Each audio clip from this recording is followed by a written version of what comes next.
Right. Okay, hi, my name's Ellen Dinucci. I'm a health educator and I focus on energy clearing and intuition self-care for clarity and insight. And I do both remote and in-person training and sessions. And today I'm interviewing Suzanne Clegg, who has devised a method for working with tumors in both people and pets. And Suzanne, could you tell us a little bit about your background? Yeah, so I been a holistic healthcare professional since about 1980. I'm a registered dietitian. I'm a New York State licensed acupuncturist. I'm an herbalist using Chinese and Western herbs. I'm a former senior faculty of the Acutonics Institute of of Integrative Medicine. It's a type of sound healing, and a bunch of other things. I've worked in hospitals, in rehab centers, in private practice, and the last 12 years I've had a subspecialty in using energy medicine for cancer. Great, very rich background. I understand you train friends and family members on how to cool down cancerous tumors and reduce pain in their loved ones' cancers. Do they need to be intuitive or gifted in order to for the method to work for them? Yeah. You know what? They don't really need to be, but usually it helps to be a little intuitive just so that you can be interested in it, because otherwise it's sort of boring because it's a very simple technique, and the intuition helps do it. But in terms of being gifted, I think all you need is human hands. I really think that. I really honestly think that. And I think that because that's what I experience. I train people, and even if they are energetic muggles, they're able to cool down their dog's tumors and that sort of thing. Do you find it helps if people have experience with meditation to do this work? No, Okay, great. So no. you're totally, so you They haven't, just have to want to do it. They just have to do it. Usually, sometimes meditators might be more open to alternatives. The idea that the mind and the body mind might affect the body, so they might be a little more in that mindset that it might be useful. But, and actually, my technique is a type of meditation, but I can usually help almost anybody do it. You know, whether they're like the hyper kind that can't sit still, or they're the real slow kind that can like meditate for hours and hours and hours. There's ways to enhance wherever you're at. so you can be a total newbie and it'll work for them. Actually, I think the most important thing is that you're growing and changing and increasing. So newbies have tremendous beginner's luck because everything they do is like new and fresh. And like my challenge after having done this for quite some time is to how to keep it fresh and changing and growing. But newcomers, everything they do is new. So it seems they have tremendous beginner's luck. Yeah. Cool. Yeah. Are these people or pets, are there people or pets who respond better than others, do you think? Absolutely. Absolutely. And the idea is that, like when you give somebody an antihistamine, you sort of expect the histamines to go down, like no matter what. But with energy medicine, it's like you offer it and then you observe whether they responded or not. And you can't always control that. Even in like my ideal patient, sometimes they're just not ideal, even though they're ideal by the book. They don't respond the way they should, you think they should. And so like the in general, the younger, the better. There's just more life force in a younger person. For some reason, fasting seems to stop this method. I like my patients and the animals to be well hydrated and comfortably fed. That seems to help that. And I know that fasting is an important cancer remedy. And so it's like, don't fast on the days you're getting the treatment. So it's not that I don't think fasting's beneficial. It's just that it doesn't seem to work. The tumors don't seem to cool down if they're fasting. And so I don't like to do that. And then I've had many people where they're, not many, but like several, where their tumors got less and less and less and less and, went away. And then they got in a car accident or something like that. So it's like, I'm not really like in charge of life and death. I just know cancer really well. So you can't be at the end of your normal lifespan. And that, of course, is hard to determine what that is, whether, so the younger the better, not at the end of your normal lifespan. If you are older, usually it really, it can take away the pain. Like my mother, she didn't have cancer, but she had ALS. And I felt like she said that the treatments I gave her were much better than the morphine. They worked better and they didn't have the side effects. And that was pretty good. That made her end of life care much better. When you talk about cooling down tumors, you literally mean the temperature of the tumor cools down? Yeah, like thermometer. Like not intuitive, like, oh, it feels cool. There's some people, like if their tumors are really deep, and I've just felt so many tumors, then I have to intuit the coolness. But if it's a surface tumor, one of my favorite things to do is to, somebody comes to my office or I go to their house and the tumor cools down and I'm able to show their partner, the before and the after, and then they don't have to believe in it. They can just observe, like, well, this particular thing of cooling down is often associated with progress and well-being and less pain. And so it's something that I tell people it's almost easier for me to coach people how to do cancer than back pain or digestive problems, because it's just so easy to tell if it's helping or not. You don't have to be so intuitive. And I don't think I already asked you this, but how do you tell if the healing method is working? I have this thing called the octave resonance healing approach, where I look at the fourfold structure of the human being or the animal.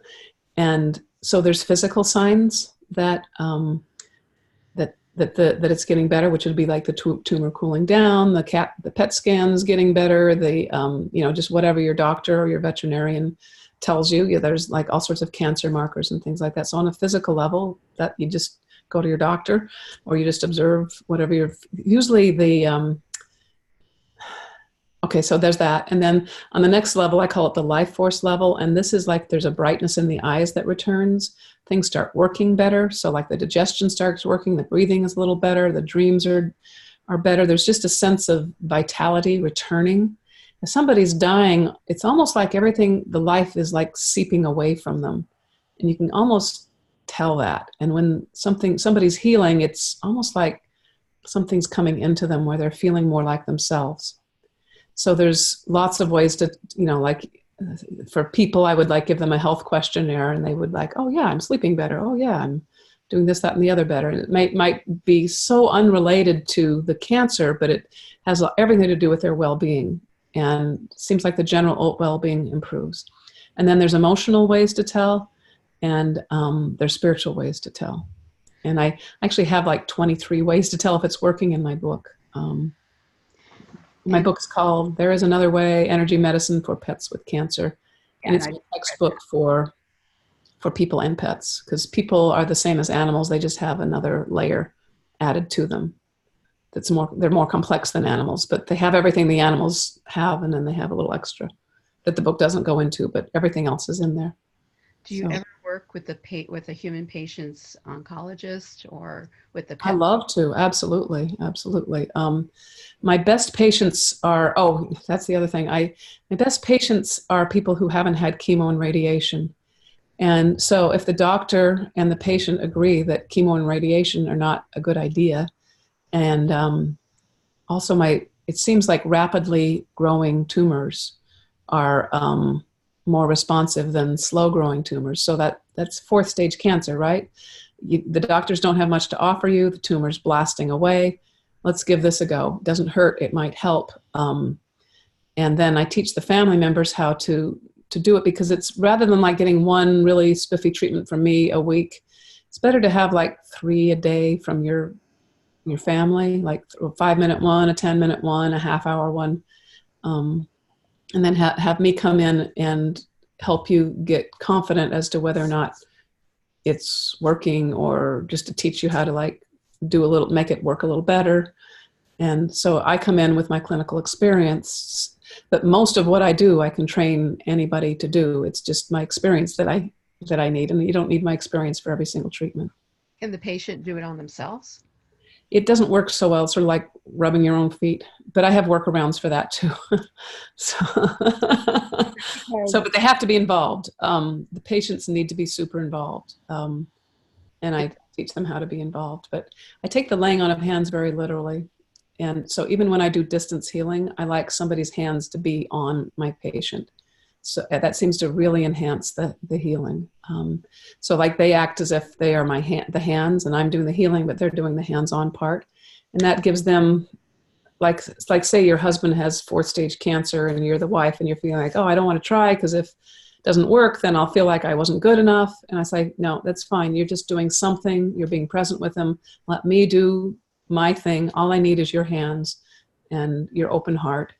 And when the tumors cool down, when their husband feels better, they suddenly feel like, oh, even if this doesn't lead to like a cure, which is, of course, everybody wants that. But even if this doesn't, it's clearly helpful in the here and now.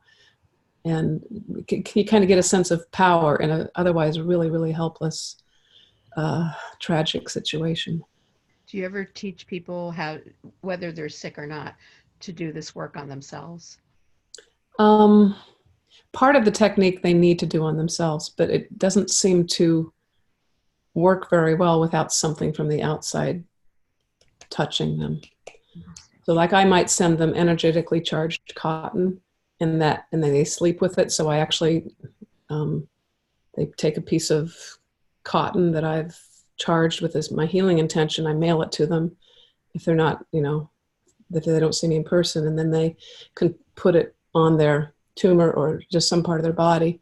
And often that brings some comfort, and comfort usually meaning the pain gets less or they feel calmer. Interesting. Are there common mistakes that already intuitive people make when they're learning and practicing your method? Yes, that's why I love teaching newcomers or newbies. Because like I was, I started being an acupuncturist in 1980, and I couldn't do, I couldn't do cancer. And when I mentored with William Bengston, I basically had to unlearn a lot of the things I knew about energy transfer, about Qigong, about Qi, about prayer. A lot of this stuff what I learned from him is how to get my ego out. I thought my ego was out of the way, but it wasn't. I really learned how to not feel like I think before I had this idea, not every energy healer has this idea, but it's a common kind of a beginning level of a thing, is that you feel like you open yourself up to the divine somehow. It comes into your body or your head and you nourish it with your heart. And then it somehow goes out your hands or out into the airwaves and you transfer it to your client. And that only gets you like a little bit far. It certainly doesn't get the results. I mean, that's how I wasn't getting great results, because I somehow thought that the energy had to go through me and that I was a channel for energy. And what I teach, which is sort of hard for people who are used to channeling energy, and it's hard for them to stop doing it because it's such a habit, is that you're not a channel, you're just putting your hands on them. And the patient is the channel. Like, it's their relationship to their source that is going to do the healing. You are really out of the loop. And so you don't have to be holy, you don't have to be morally pure, you don't have to meditate. You just have to put your hands on them when they need it. And I teach them how to tell when they need it. Does that answer the question? Yeah, oh yeah, that helps. Let's see, what's the other thing? Well, how would you, if you were to describe what source is, just what does it mean to you? You don't have to, I mean. I like to call it the optimizing force of the universe. Oh, okay. Sort of like, it's that same old thing, God. Universal healing energy. that thing, that thing that seems to be part of all of our lives that we don't quite know what to call sometimes. And I don't know if I already asked you this one. What's the difference in treating animals and people? People have to be involved. Oh, okay. And somehow they get in the way if they're not involved. Animals, I think, are already detached. And part of my work helping people is how to help them be simultaneously present and detached. And animals don't have to do that. They just sort of are automatically already there. Yeah. Let's see. Other than taking away pain, does your method promote healing? I think so. So I've used, my work with cancer, I like to work with distance because it's easy to coach that. But like in my acupuncture practice, I would use it all the time on everything under the sun. And my patients would say, "Will you please do that woo-woo thing? Will you please do the woo-woo thing for a few minutes?" That felt so nice. So even if I had needles, even if I was doing sound, even if I was, because I do sound healing, I use tuning forks and Tibetan bells and gongs and flutes, and I do this whole psycho-spiritual transformation thing. But that's not usually how I work. That's not the big gun. The big guns I use with cancer look like I'm doing almost nothing. And it's so simple that I can train people how to do it. It's just not that complicated. And again, it's almost like the people that don't know anything about fixing people that are really good because they keep a very simple process, very simple. But yeah, digestive problems, it's like a nourishing kind of thing. It's not like a magic bullet that like, oh, touch them and all your problems are gone. It's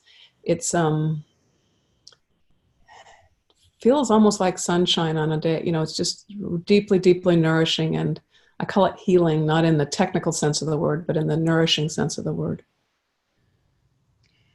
And what's the typical treatment protocol? And basically, what does the process look like? Okay, so basically, let's take an example of where you have a fast-growing tumor. So what I would do is I would train the patient and somebody in their family, and probably two people in the family, or a neighbor or somebody that is interested in doing it, because one person can kind of burn out. And I get them on Zoom or Skype, and I teach them where to touch and how to touch, and I teach them how to do some exercises in their imagination. And I teach, like there's little techniques. Okay, so do it and then don't do it. Do it and then don't do it. And they start understanding how their body feels and how their loved one's body feels when they're doing it. And that sort of gives them the confidence that something's happening, because it's a technique that you do in your imagination while you touch. And then we do it. And usually I like to cool down the tumors. And then I tell it's not about cooling down the tumors, but that's just an easy sign. But there's usually some sign of the tumors almost like feels angry and agitated. And it sort of quiets and calms down, and the patient feels peaceful. And then if it's a rapidly growing tumor, it will probably in a half hour or an hour or a day, at some point it will get angry again. And I like to think of it, that's asking for more treatment.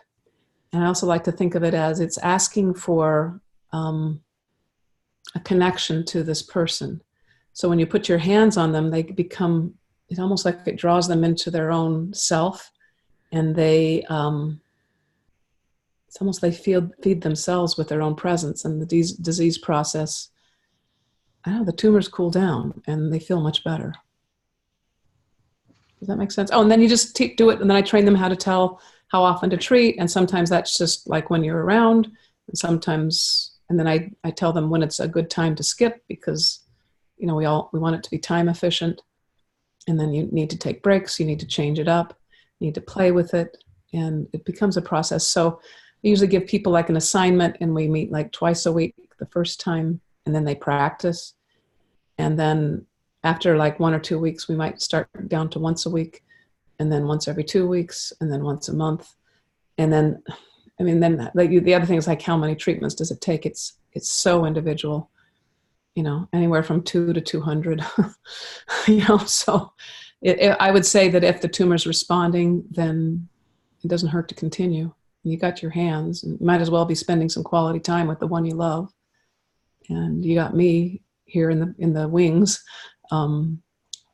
available to coach and to support. Yeah, I think I remember in your book that you mentioned that even just doing 5 minutes a day, several times throughout the week or over a period of several weeks, can have a cumulative effect.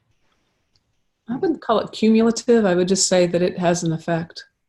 And you don't have to completely cool down the tumor, because sometimes it takes like a half hour to cool down a tumor. And say you don't have a half hour. Like there's not like a lot of there is some research a bit, but like dosage is not something that's really been researched clearly. And then, so, is a 5-minute treatment as effective as a half-hour treatment? I don't know. I just know that I feel like it is really okay to stop treating if the tumor's cooled down. But sometimes I might treat for 5 minutes and then you wait 20 minutes and it cooled down on itself, even with just that 5 minutes. So there's a lot of just kind of going with the flow. It's not really super precise, but if you just keep at it, it seems to shift something in the patient's body. It sounds like it takes a lot more work to work with cancer as opposed to other conditions. Is that true, do you think? Or No, back pain and digestive problems can take years. It depends on what it is, right? Pain can go away, but usually the cause is usually when cancer turns, it turns quickly. Wow. So, I've had people really, really, really improve in just 1 or 2 treatments where they didn't need me anymore. And they had clean PET scans. Wow. And then others that seem to just go on and on and on and on. And then there's everything in between. The one thing about cancer is it's chaotic. It's these trends I'm talking about. It's not like, okay, I got cancer licked. It's not that at all. I just know that I've helped some people and some pets, and I have more experience than most people, maybe than anybody. I don't know about using energy medicine with cancer. And even with all that experience, I'm always, I can't guarantee. I can just say this is what I've seen so far, and try to be open to is this being helpful or not? What do you feel is the most significant healing outcome you've had with your method? The most surprising one and exciting one was somebody with her clean PET scan, and it was either after 1 or 2 treatments. And when I was working with her, it was over distance. I wasn't even touching her, and she'd had full chemo and full chemo radiation. So she wasn't my ideal client in that way. But when I worked with her, I felt it's like this earthquake inside me. It's not like a real earthquake was happening, but I just felt like something important was happening. And then when I came for the next session over Zoom, I usually like to start the healing and then talk about how they're doing, because I want to get the healing started. So I said, okay, tell me later in a minute, let me do it. And I thought, it's almost as if the cancer is over here and you're here. And she just started giggling. She said, I got a clean PET scan. And I go, oh, no wonder I don't feel it in your body. So, yeah. How is it that you chose to primarily focus on cancer in people and pets? Yeah. Well, I've resisted it because it's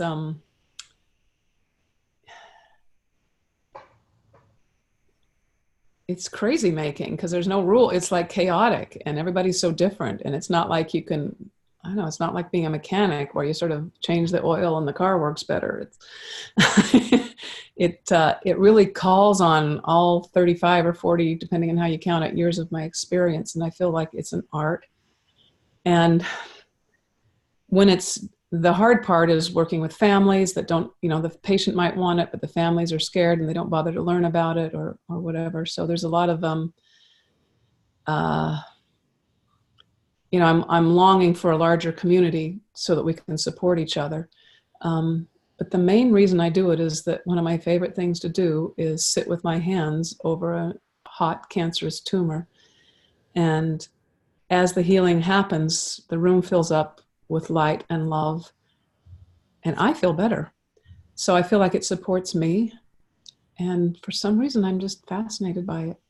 So I feel like it's sort of my destiny right now it feels like the right thing to do. Maybe later I won't feel like doing it. But right now I feel very much like doing it. And do you feel there's any need for you to clear out after a session afterwards? I Or do. I do. Yeah. That's just energy work you clear out. Yeah. Yeah. Wash my hands, feel it there. Yeah. you don't feel that you've been adversely affected by working, particularly with cancer? Um, Episodically, I have, like the first time somebody got all better, I got sick for 2 months. But I don't think it's because I got bad energy. I think it's because I was like, if that happened, why can't I lose weight? It's like, if that like really impossible thing just happened, like why can't these things that are supposed to be easier happen for me? And it's like my world, it's like I needed to go unconscious and figure it all out unconsciously. So it's been an intense journey, and every patient feels like I get a gift from it, which usually involves some sort of, pain of some sort. But it's not always like an energy pain, like, oh, I'm getting their cancer or something like that. I feel nicely equipped. I'm not afraid of it that way. I really am. I know how to disengage. I can kind of tell if I'm latching on to cancer too much. It feels a certain way. I know how to detach, and I feel good about that. And where do you see the future of your method in terms of its evolution, or have you thought in advance of that? Um, well, I think that the paradigm around cancer needs to include